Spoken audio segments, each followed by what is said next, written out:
Coming up this morning on Daybreak, we'll talk about why a local summit is focusing on safety at construction sites. And final season for college kids. It's right here, which means many students will be staying out late. We'll tell you how MSU is planning to keep them safe. Also, a lot of recycling is done this time of year. We'll explain the best practices for staying green. Now, that and more coming up this morning for you here on Daybreak. Well, good morning and thanks for starting off your day with us. It's Thursday, December 12th. I'm Lauren Barnes. And I'm Joe Morano. As we have plenty to get to, Thursday means movie tickets in our next hour. It also means that, you know what, we need to get closer to the weekend, and that nicer weather is very much back, I think. I think so. We better ask Elisa, though. For today, yes. That's what I meant, yes. Yeah. Not bad outside, though, yesterday. If you're out running errands and things, it was pleasant. The wind wasn't knocking me over. Last-minute shopping madness. You guys, I went to Walmart a few days ago when we did our family recipe to get some ingredients. I could not find a parking space. Yeah, I'm sure the mall's the same. Try and avoid that for the next 2 weeks. Well, chaos. Yeah, you'll have the weather cooperate with you today, tomorrow, and even Saturday. Saturday just be a little bit colder than that winter mess, maybe. Right. Sunday Tell us all Monday. about it. But yeah, this morning, it's actually warmer than it's been the last couple of days, right? We've had a couple of cold starts this week. This morning, it's at 37 degrees because we've got some steady southerly winds out there this morning that are help keeping us a little bit warmer. We also have a blanketed cloud cover, which is keeping us a little bit warmer this morning as well. It's mostly cloudy out there. Temperatures are about 15 to 20 degrees warmer now than it was this time yesterday. It's 37 degrees in Springfield, 39 in Rolla, 33 in West Plains, at 36 degrees in Branson. Winds are out of the south, holding steady at 10 to 15 miles per hour. And again, that's what mixes the air and keeps us warm on the overnight. So some dry roads today, just a little bit breezy out there. We'll have sunshine by dismissal. Temperatures continuing to stay afloat in this mild trend that we've got. 54 degrees with sunshine, and those southerly winds will kick and gust to 30 miles per hour. So mild and breezy today. Still pretty quiet through Saturday.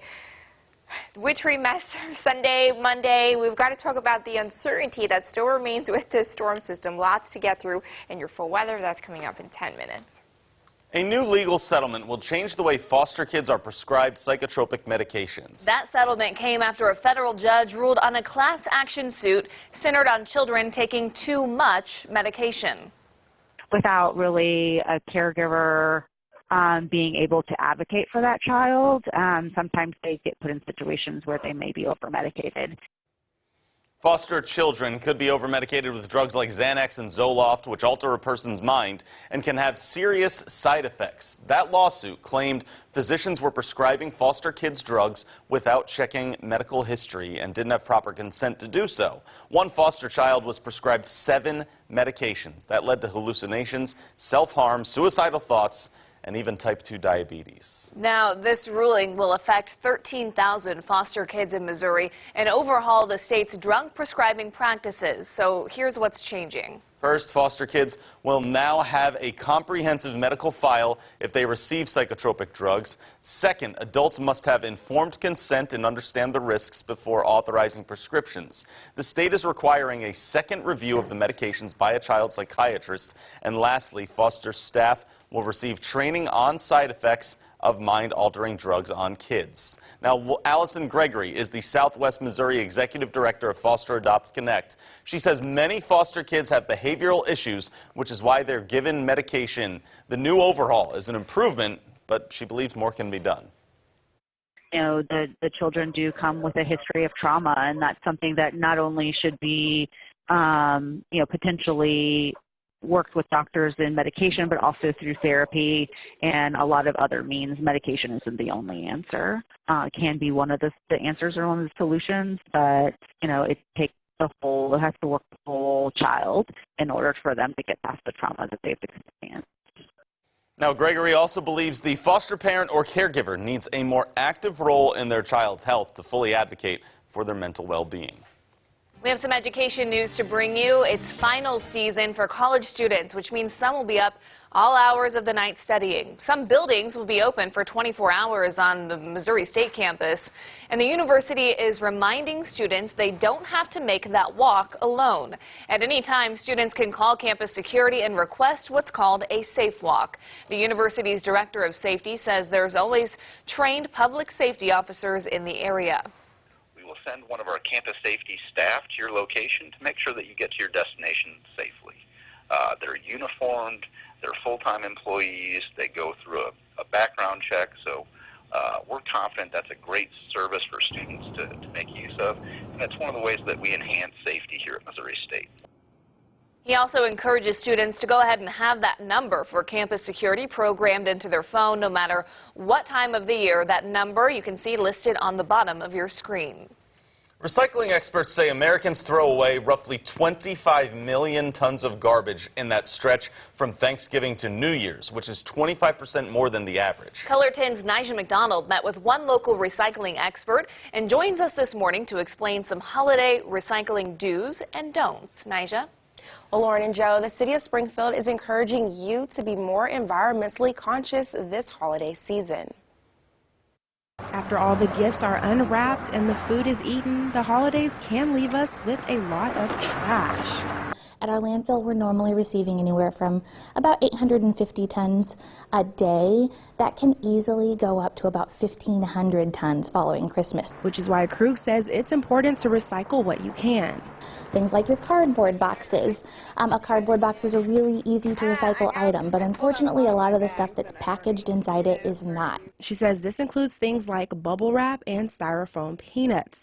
Krug also says to think twice about buying shiny wrapping paper. Unfortunately, if anything is shiny, has a foil or a glitter on it, it cannot be recycled, and so that's going to need to go in the garbage can. Instead, opt for a recyclable wrapping paper or even reusable bags. Springfield resident Mary Cashmore says she's always looking for ways to reuse her family's holiday items. When we get presents, we get a lot of bags, and I reuse my bags. I'll save my bags every year and I recycle them. Same with my tissue paper. We do the boxes and everything, and we'll keep recycling it.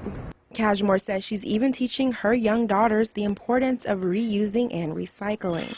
I want my world to be clean for them when they get to be my age, you know, and I'm hoping that they will get the idea that, you know, recycling is good and they follow in our footsteps.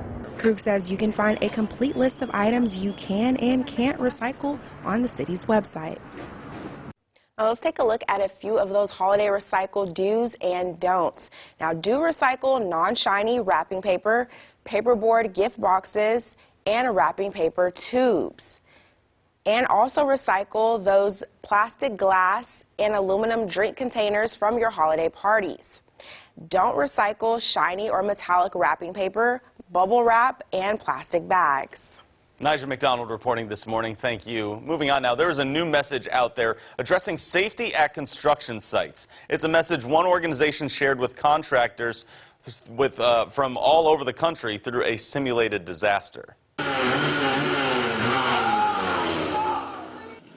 The Missouri Common Ground Alliance hosted the simulation as part of its safety summit yesterday at Corwin Arena. The summit shows contractors proper safety techniques created by the experts. We want to keep it free so everybody has access to safety training. We want anybody from the largest construction companies and utilities to the smallest construction companies to get safety training. We want everybody safe on the job site. A special guest attending the summit this year is Paul Tuttle Jr. from the Discovery Channel's American Chopper.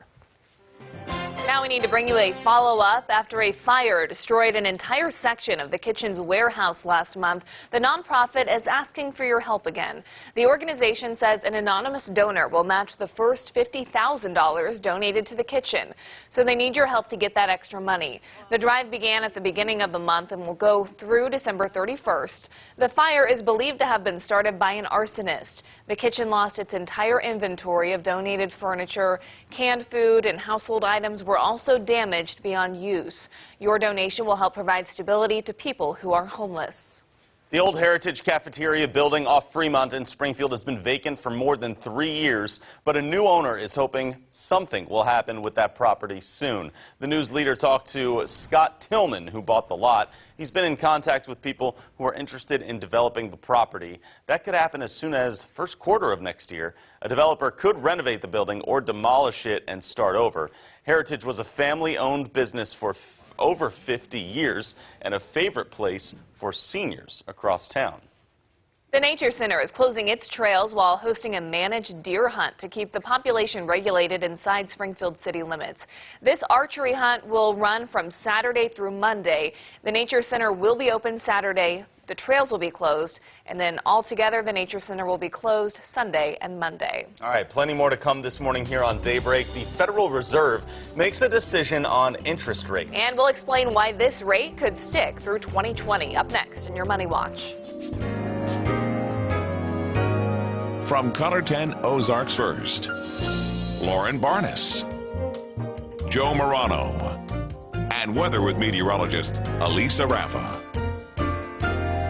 This is Color 10 News Daybreak.